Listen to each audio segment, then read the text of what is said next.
bottom number should be, out of all cards, how many ways could you just choose 7? The top would be how many hearts are there, and there are 13 hearts, and again, you're choosing 7.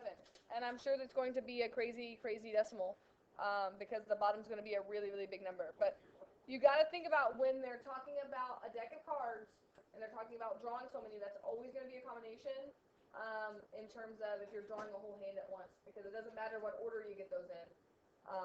It's kind of like the euchre ones. We're going to turn the worksheet in. Keeping your homework. Yes? So how about just pass up the worksheet? We're just going with it. Wait, actually, I have one question. You don't have to do anything. Would number 2 on the front side be a permutation or a combination? What does it say? There are 10 different books on a table. How many ways can the books be chosen? So, like, it kind of sounds like, I don't know, it sounds like the order could matter because it's like saying how many. I'm saying combination. Combination. Okay. Because I was thinking maybe like they wanted the order with, I don't know. The big thing with permutation is that they give you something like the one where president, vice president, they talk about first, second, third place, like those are the ones that just jump out. It's just,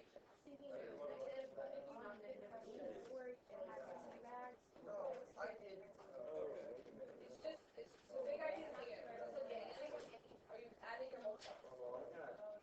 That's what you do. So you just both, right? I guess then just for that, you add them all. Okay. Okay. We got anything for me?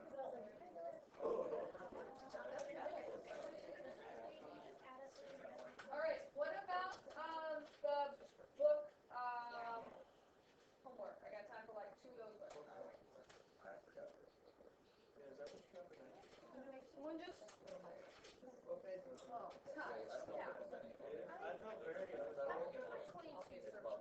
Number 16. I had 66, 16, 151,000. I would make that number. That's why I called it.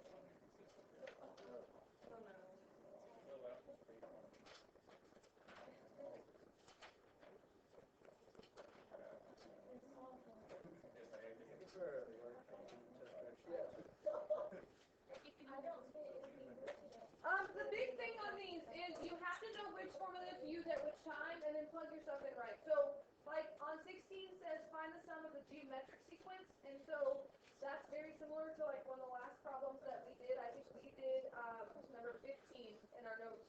So then I gave you 16 to do. And I'm just going to write the last term there. And from that, you should be able to get everything that you need. You should know that R is negative 1/6 from that. You should know that the first term is 42 from that last term on 16. And you should know if that exponent is a 9, then what term are they actually giving you? The 10th term. So 10 equals n. And then there's a formula. You got to know which formula to use. And the formula on that one is, that's the one that I gave you the wrong formula on, right? It's a sub 1 times 1 minus r to the nth power all over. Why did I plug in that but not the first term? 1 minus r.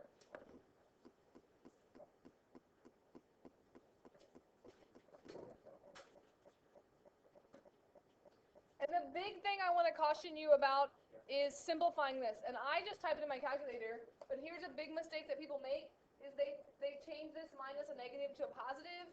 You can't do that when it's to a power, right? Because that's going to become a positive. That's going to be 1 minus that. This one you can, because there's no exponent there, but I just want to caution you on doing that. I got that to work out to be like one number, like no decimals even. Yeah, did you? 42 times 1 minus parenthesis. I thought about 36. I like the decimal.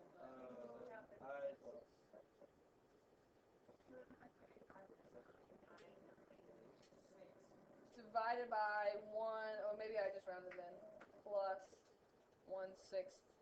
Yeah. Like, it's really 35.9999994. So I think I just rounded up and said 36. Oh, man, I put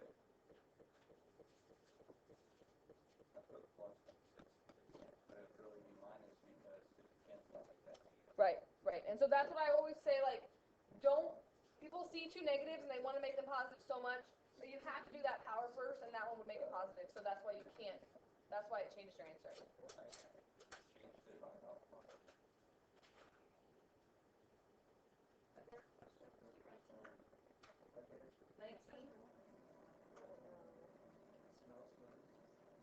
19 is the same formula. It says, find the sum of the arithmetic or geometric sequence.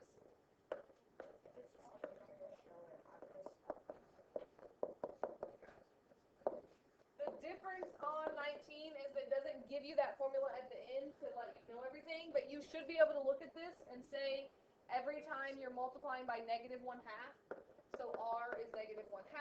They tell you that n is 12. The only other thing that you need is the first one, and then it's all about plugging it in correctly. If you are multiplying by a fraction, like less than 1, you should not get a giant number, as opposed to one of the ones at the end was like a huge, like number 22, a really big number. But you should be able to say 4 times 1 minus -1/2 to the 12th power all over 1 minus -1/2. You got to know whether it's arithmetic or geometric, and you got to be able to plug that in. And just like the last one, don't just make that a plus sign, because that's going to be positive and it's not going to become a plus sign. Okay? A lot of formula stuff, that's the good thing about this chapter, but also the bad thing. Like, to me, when they give me, I get annoyed with lots of formulas because I'd rather have to actually sit and work the problems out. But a lot of people like when there's just a bunch of formulas, especially that you don't have to memorize, because you just have to know which formula do I use, plug in the right numbers. Okay? Except for our formula sheet, you can tell what it is on the formula sheet. What is that? But just no examples. So this notes. Oh, so is it? I have an extra board over there. Is it?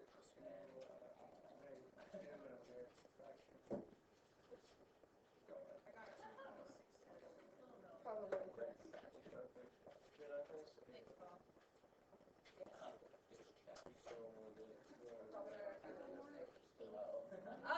Don't forget that test corrections are due today. They're supposed to be due on Friday, but obviously we weren't here. So, I did send out a Remind 101, but not everyone is signed up for Remind 101.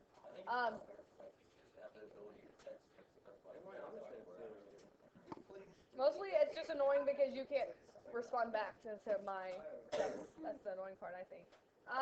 But test corrections are due today. That is a 10-point assignment. So if I don't have them, it's 0 out of 10. Also, today is the last day to retake that test. I will be here after school. We do have shortened periods today. I did another Remind 101 this morning. I was here like 9:05 today. I was hoping people would just come in early and take their...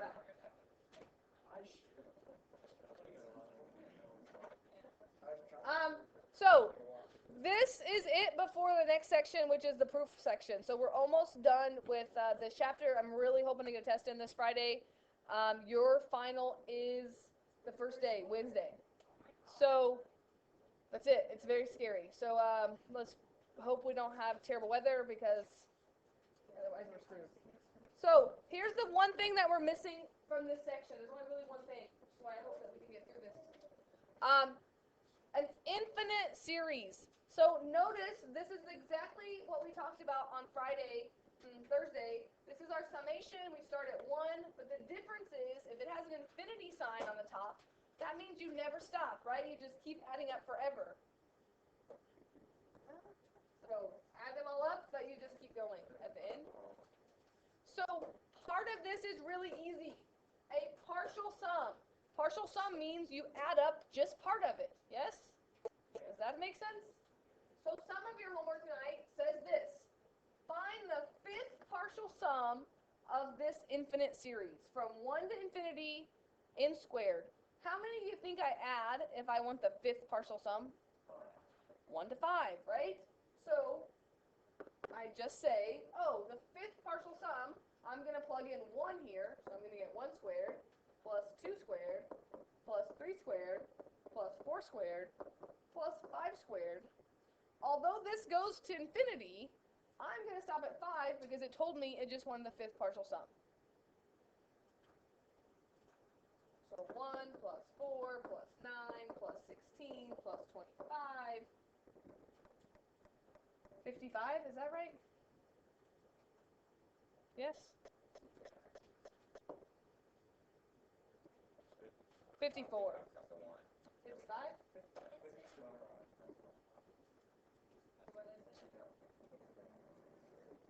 Like this is 25, this is 25, and then 5.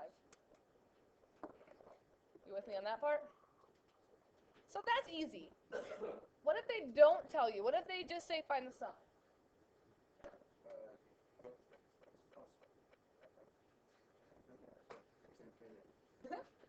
So let's write out some of the terms and see if we can notice a pattern. So this one says find the sum from 1 to infinity of 1/10 to the nth power. So if I plug 1 in there, do you agree that would be 1/10? Plus, what if I plug 2 in there? No. Right? Squared, so 10 squared. Yes? Like I'm just going to keep squaring. Plus 1 1,000 would be the third term. Plus 1 10,000. And I'm just going to put plus ... So I know I'm a fraction fan. I'm still a fraction fan. But I feel like you can see this better if we change these to decimals. And these are great as decimals. Because how do you write 1/10 as a decimal? 1/10, right? Normally we say 0.1, but if you read it 1/10, then you know exactly how to write it. And 1/100, 0.01, plus 1/1000, 0.001, plus 1/10,000 would be 0.0001,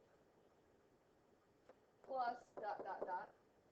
If this continues, which it's going to, what's going to be the sum of this when you add all that up? What do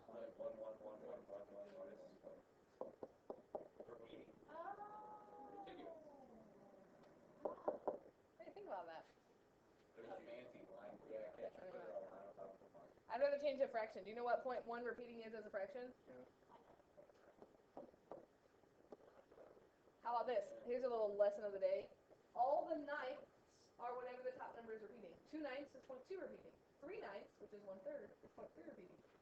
7 ninths is 0.7 repeating. 9 ninths, that was a confusing one. So we just added up something to infinity and got a finite answer. What do you think about that? 1/9. Yes.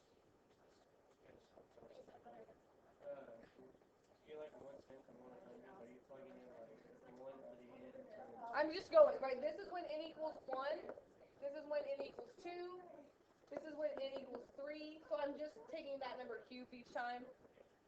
So this isn't going to work all the time. There's a rule. And if you've already flipped to the next page and you've already discovered the rule, you can only find the sum of an infinite series if it converges. Right? So you can only find if it converges. If it diverges, then you're never going to get a sum because it's going to just go to infinity or negative infinity. So sometimes when they ask you to find the sum of an infinite series, you can say it diverges. There is no sum. There's just infinity. Okay? So again, I got another formula for you. We could prove this. We could take the sum of a finite geometric series and see the difference between them, and I can show you this lovely proof, but we have a shortened day today, so we'll do that later. Sounds like you're talking about geometry when you're like a finite geometry. Do you know what that means? If and only if. If and only if. That's some good geometry. There's someone in my calculus class that said they used to think I just misspelled if every time that I wrote my notes out. It converges if and only if the absolute value of r is less than 1, which means it has to be a fraction less than 1. So you can tell if it converges by just looking at your r value. And if it converges, this will be the sum every time. So you don't have to do the pattern like I did on the other one. It's kind of cool to do though. You just take your first term and you divide by 1 minus r. That is how you find the sum of an infinite geometric series. And actually, I didn't shorten the notes. These are the exact same notes I was going to give. I'm just... R is just your common ratio, and A is just your first term. And that's how you add up something to infinity. You think it would be more complex than that, right? Not. So let's look at one, or two, I guess. They write these both ways. Sometimes they're just going to write it like this, and you have to figure out R. Sometimes they're going to write it in summation notation, where you maybe can see R right away. So it doesn't have to be arithmetic. Right. Arithmetic we can't add up arithmetic terms to infinity because you always just keep adding a number. So they won't ever equal like 0, if that makes any sense. So let's look at the first one here. 1/48, and then 1/16, and then 3/16, and then 9/16. The question is, what are you doing each time? Multiplying by 3? Yes. Yes? Do you agree with him? A little tricky there because there's some reducing. If I multiply 1/48 times 3, 3 goes into 48, 16 times, that becomes 1/16. And then if I take 1/16 times 3, that's just 3/16. So it's multiplied by 3. So our common ratio is 3. So my question is, can we add that up to infinity? No, that diverges. We're going to keep getting bigger. So we can say, determine if the geometric series converges. If so, find the sum. What did I write on here? Does it converge? I wrote no. You could write it diverges. Converges is when it goes to a finite sum, or when, like, a horizontal asymptote. That's another way of thinking of it. So, it won't, though. We'll never go. Because on the graph, you put the numbers that aren't, like, or that are behind that, you get 8 of those. Only if you have two different values here. Like if you had a rational function like this, you're right, this is never going to get to 0 here. It jumps over vertical, and then you get negative numbers. But it's still never going to get to 0. Like that's the value it's never going to get to. Like it might be on either side of it, but it's never going to get there. But for exponential graphs, which is what this is, if you had an exponential graph like this, no matter how small of a number you plugged in there for x, like on this one, no matter how small of a number you plug in there for x, it's never going to be negative. You can plug in negative a million.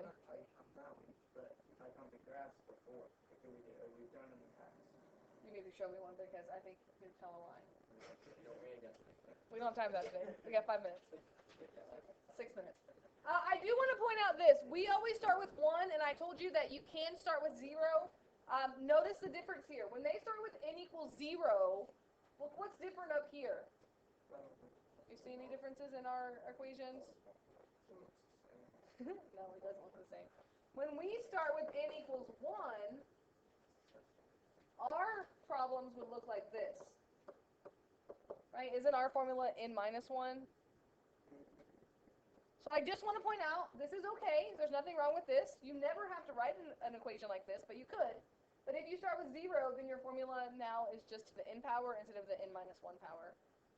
That's explicit formula for a geometric series. I just like to point that out. No requirement that you need to memorize that. You just need to be aware of your numbers on this. Can you tell me what R is by looking at this or not?